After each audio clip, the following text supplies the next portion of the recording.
주님의 평화, 샬롬, 선물 같은 오늘 하루 하나님의 말씀 안에 새 힘을 얻는 성도님들이 되시기를 소망합니다. 오늘 함께 읽고 묵상할 성경 본문은 마태복음 5장, 6장, 7장입니다. 마태복음 5장에서 7장은 예수님의 가르침 중 가장 유명한 산상수훈, 산상설교가 실려있는 본문입니다. 오늘날 이스라엘에는 팔복산과 산상수훈 교회가 갈릴리에 세워져 기념하고 있는데요. 어느 날 예수님은 갈릴리 호수 인근의 산 위에 올라가 앉으셨고 많은 사람들이 예수님 주위에 자리를 잡았습니다.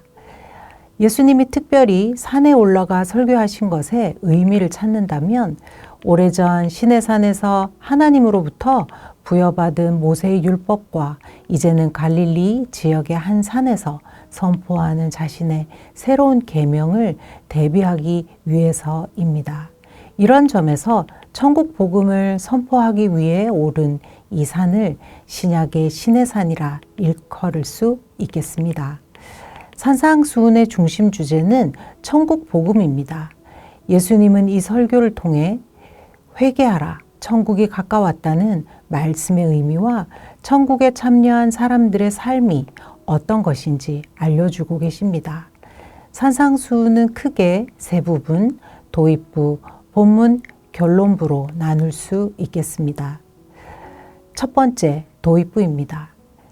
심령이 가난한 자는 복이 있나니 천국이 그들의 것이며 애통하는 자는 복이 있나니 그들이 위로를 받을 것이며 산상설교는 천국의 복된 삶이 가장 보잘것없고 옳은 일을 위해 고통받는 사람들에게 임했다고 알리며 시작합니다. 예수님을 따르는 사람들, 천국 백성들은 팔복이라고 알려진 복이 있는 사람들이라고 불리울 것입니다. 예수님 당시 많은 사람들은 부자와 세도가들이 하나님의 복을 크고 많이 받았다고 생각했습니다.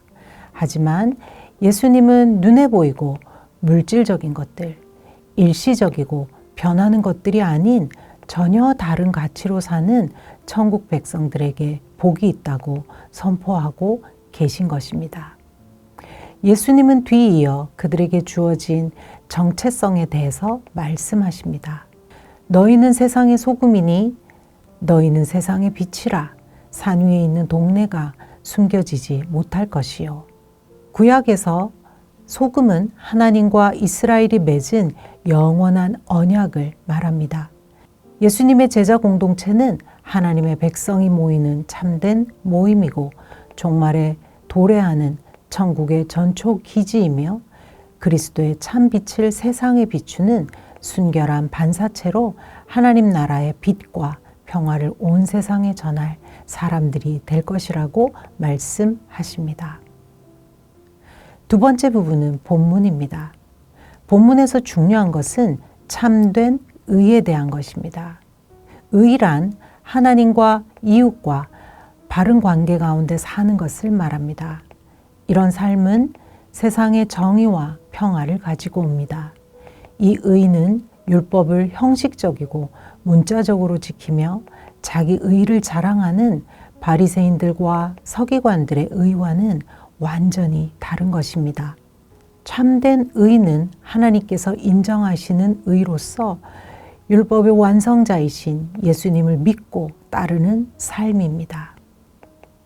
예수님은 분노, 음욕, 이혼, 맹세, 보복, 원수사랑 등 구체적인 예 6가지를 통해 참된 의에 대해서 깨닫게 하십니다. 너희가 너희를 사랑하는 자를 사랑하며 무슨 상이 있으리요? 세리도 이같이 아니하느냐? 또 너희가 너희 형제에게만 무난하면 남보다 더하는 것이 무엇이냐? 이방인들도 이같이 아니하느냐? 그러므로 하늘에 계신 너희 아버지의 온전하심과 같이 너희도 온전하라.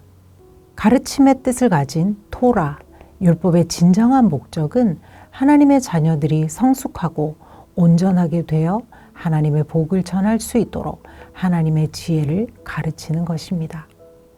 예수님은 스스로 의롭다고 여기는 유대인들의 민낯을 들추고 계십니다. 그들이 행하는 종교적 관습 중 반드시 지켜야 하는 3가지 의무사항, 구제, 기도, 금식에 대해서 말씀하시면서 얼마나 자신들이 율법의 본질과 멀어져 있는지 깨닫게 하십니다. 사람에게 보이려고 그들 앞에서 너희 의를 행하지 않도록 주의하라. 그리하지 아니하면 하늘에 계신 너희 아버지께 상을 받지 못하느니라. 하나님께 상 받기 위해 애쓰는 유대인들이 보이는 것에 집착했다면 진정한 상을 추구하는 삶은 참된 의, 율법을 이루는 삶입니다.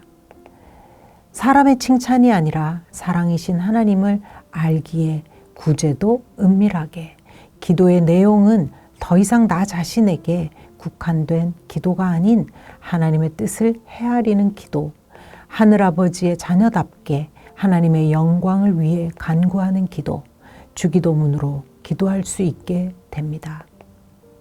이렇게 예수님이 가르치신 대로 온전함을 추구하는 삶은 결국 우리를 자신을 위하여 보물을 하늘에 쌓아두는 삶이라고 약속하고 계십니다. 한 발 더 나아가 참된 의로움으로 행동하는 사람들은 반드시 하나님과 이웃과의 관계에 놀랍고 실제적인 변화를 가지고 옵니다. 그들은 돈과 소유에 집착하지 않습니다. 무엇을 먹을까, 무엇을 마실까, 무엇을 입을까 이방인들처럼 구하지 않습니다.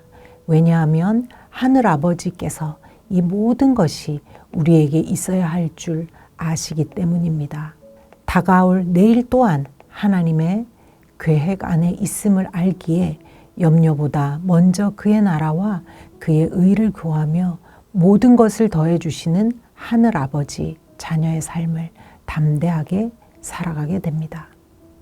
또 내 눈에 들보를 보기 때문에 타인의 눈에 있는 티끌을 보며 비판하지 않습니다. 무엇이든지 남에게 대접을 받고자 하는 대로 너희도 남을 대접하라. 이것이 율법이요 선지자니라. 남을 대접하는 황금률을 지키는 삶을 삽니다. 3번째, 마지막 결론부입니다. 이렇게 천국 백성의 새로운 정체성과 참된 의의 삶을 알게 되었다면 이제는 우리 앞에 놓인 것이 있는데 그것은 선택입니다. 우리가 익숙히 알고 있는 2문, 2나무, 2 종류의 집의 이미지를 예수님께서 말씀하시고 우리가 그 이미지를 떠올리며 내가 선택해야 될 삶은 명확할 수밖에 없습니다. 좁은 문으로 들어가라. 멸망으로 인도하는 문은 크고 그 길이 넓어 그리로 들어가는 자가 많고 생명으로 인도하는 문은 좁고 길이 협착하여 찾는 자가 적음이라. 아름다운 열매를 맺지 아니하는 나무마다 찍혀 불에 던져지느니라. 이러므로 그들의 열매로 그들을 알리라.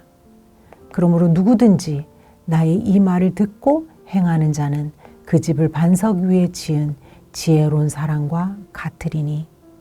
오늘 마태복음 5장, 6장, 7장을 천천히 읽으시면서 마음속으로 3가지 질문을 해보시기를 권면합니다.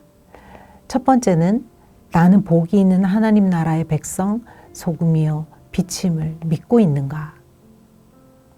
두 번째, 종교적 습관이 아닌 하나님이 가르쳐 주신 참된 의로 하나님과 이웃과 올바른 관계를 맺고 있는가?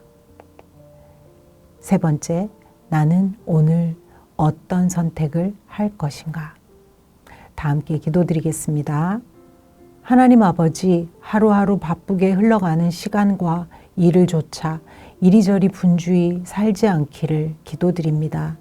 우리를 이 땅에서 하나님의 자녀, 제자로 부르신 그 뜻을 알게 하셔서 오늘도 의로운 삶, 믿음의 삶을 선택하며 복 있는 사람만이 누리는 하늘의 기쁨이 충만한 하루가 되게 하옵소서.